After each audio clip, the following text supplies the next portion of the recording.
দীর্ঘ ৯ মাস আন্তর্জাতিক মহাকাশ স্টেশনে আটকে থাকার পর অবশেষে পৃথিবীতে ফিরলেন দুই মার্কিন নভোচারী বুজ উইলমোর ও সুনিতা উইলিয়ামস।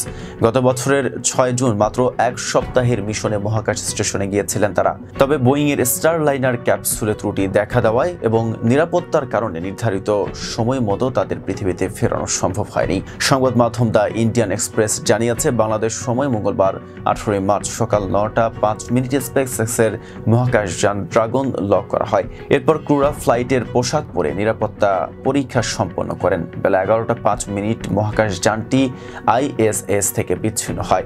এরপর নাসা ক্রু 9 মিশন এর অংশ হিসেবে ক্রু ড্রাগনে ফিরতি যাত্রা শুরুর ১৭ ঘন্টা পর এই ৪ নভোচারী পৃথিবীর আকাশমণ্ডলে প্রবেশ করেন।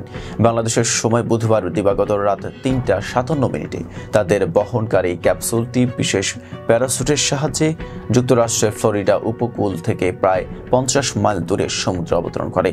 বুজ ও সুনিতা দুজনই যুক্তরাষ্ট্রের মহাকাশ গবেষণা সংস্থা নাসার অভিজ্ঞ নভোচারী এবং মার্কিন নৌবাহিনীর অবসরপ্রাপ্ত পাইলট। ক্রু ড্রাগনের এই ফিরতি যাত্রা নিয়ে ক্রু 9 মিশনের কমান্ডার ও নাসার নভোচারী নিক হেগ বলেন, কি অসাধারণ যাত্রা। প্রথমে ৭ দিনের জন্য মহাকাশ স্টেশনে পাঠানো হলেও ক্যাপসুলের যান্ত্রিক ত্রুটির কারণে দীর্ঘ ৯ মাস সেখানে থাকতে হয় তাদের।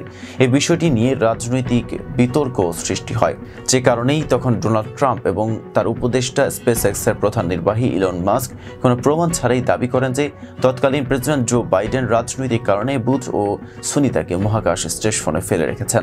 অবশেষে নাসা ও স্পেসএক্স যৌথভাবে ক্রু 9 মিশন পরিচালনা করে তাদের পৃথিবীতে ফিরিয়ে আনে। বর্তমানে বুজ ও সুনিতাকে নাসার একটি উড়োজাহাজে করে হাউস্টনের জনসন স্পেস সেন্টারে নেওয়া হচ্ছে। সেখানে তাদের কয়েকদিনের জন্য নিয়মিত স্বাস্থ্য পরীক্ষা করা হবে। নাসার ফ্লাইট সার্জনের অনুমতি পাওয়ার পর তারা পরিবারের সঙ্গে একত্র হওয়ার সুযোগ পাবেন। সাথে ছিলাম মেহেদি হাসান। ফেস দ্য পিপলের সাথে থাকার জন্য ধন্যবাদ।